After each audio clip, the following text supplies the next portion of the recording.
Alright, fam, you are not gonna believe the week we just had. We've got Square Enix finally showing off the gameplay for the Final Fantasy Tactics remaster, and it looks fire. On the flip side, the devs of Vampire the Masquerade Bloodlines 2 are pulling one of the most out-of-pocket moves I've ever seen, locking two of the main character classes behind a pricey DLC paywall. Then you've got Call of Duty, which is having a full-blown identity crisis. They announced a game-changing new feature that is a massive W, but the reveal trailer got so much hate that it's literally the best advertisement Battlefield 6 could have asked for. And to top it all off, Blizzard just dropped the pre-order details for the next World of Warcraft expansion, Midnight. So I gotta ask, what is they doing? Today, we're breaking down all the W's and L's and the straight up corporate fumbles. We're talking about a legendary remake, a DLC scam, the civil war happening in the COD community, and what you get for your money in the next chapter of World of Warcraft. Let's get into the heat. Let's start with some good news, because this is a certified W for the culture. After almost 30 years, Square Enix is finally bringing back a legend.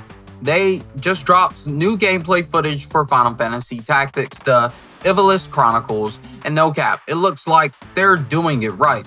For the fam who never played the original on the PS1 or the War of Lions version on PSP, this game is the GOAT of strategy RPGs. The new footage shows they're keeping the core gameplay that made it a classic.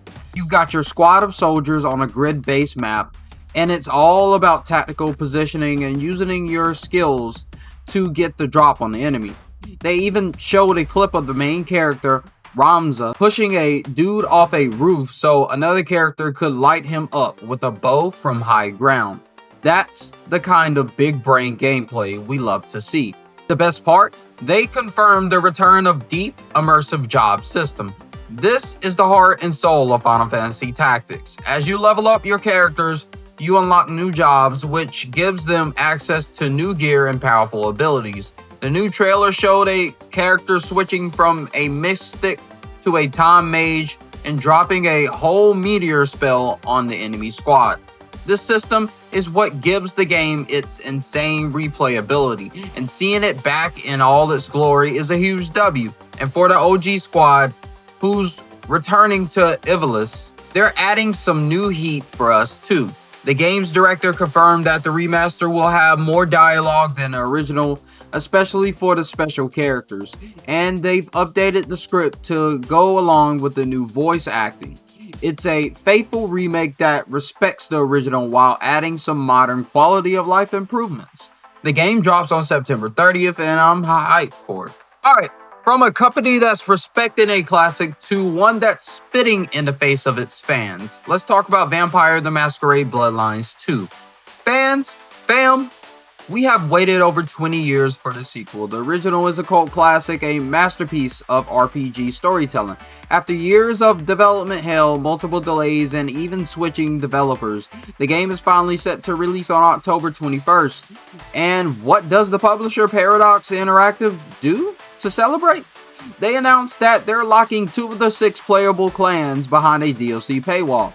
No cap, you heard me right. The base game is gonna cost you $60, and for that, you only get 4 of the vampire clans. If you want to play as the Torador or the La Sombra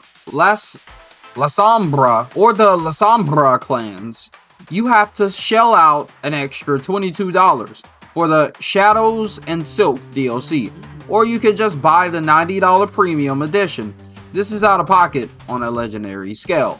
Let me put you on game. In Bloodlines, your clan is your character class. It fundamentally changes how you play the game, what abilities you have, and how you interact with the world. Locking 2 of them behind a paywall is like selling a fighting game and making you pay extra for the grapplers and the zoners.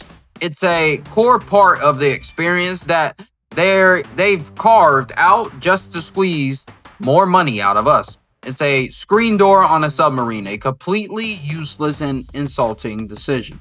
After all the drama this game has been through, to pull a move this greedy right before launch is a massive L. It's a terrible look that shows a complete lack of respect for the fans who have been waiting 2 decades for this game. Fam, I gotta know what you think. Is locking classic characters behind DLC paywall ever okay? Let me know in the comments, because this feels like a new low. Now let's talk about a franchise that's having a full-blown identity crisis right now. Call of Duty.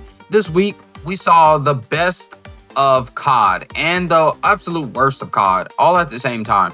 First, the good news. Treyarch announced a new feature for Black Ops 7 that is legitimate, no-cap game changer.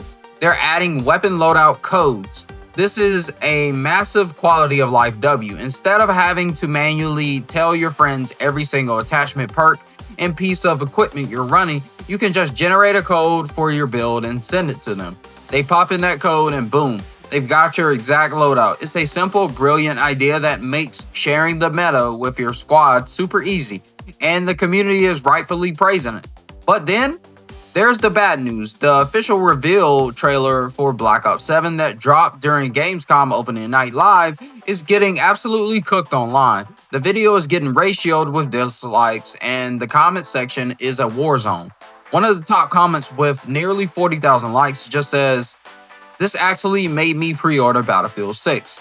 And there are hundreds of other comments saying the same thing, calling the trailer the best advertisement for Battlefield 6.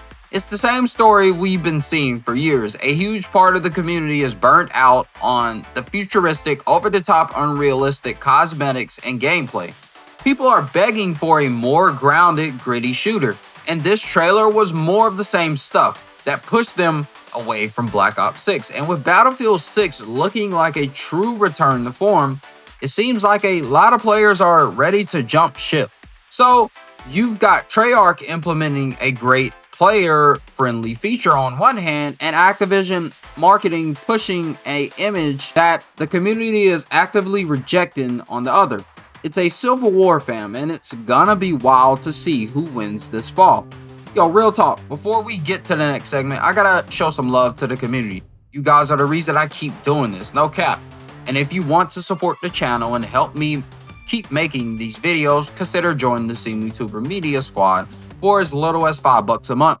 You can become a channel member. You'll get some sick exclusive emotes to flex in the comments. You'll get a special badge to show everyone you're a real one, and you'll get a shout out in my videos. For real, your support helps keep the content coming and keeps me on this grind. So if you're feeling it, hit that join button below and become part of the squad. Much love, fam. Now, back to the heat. All right, let's wrap this up with some big news for the WoW squad.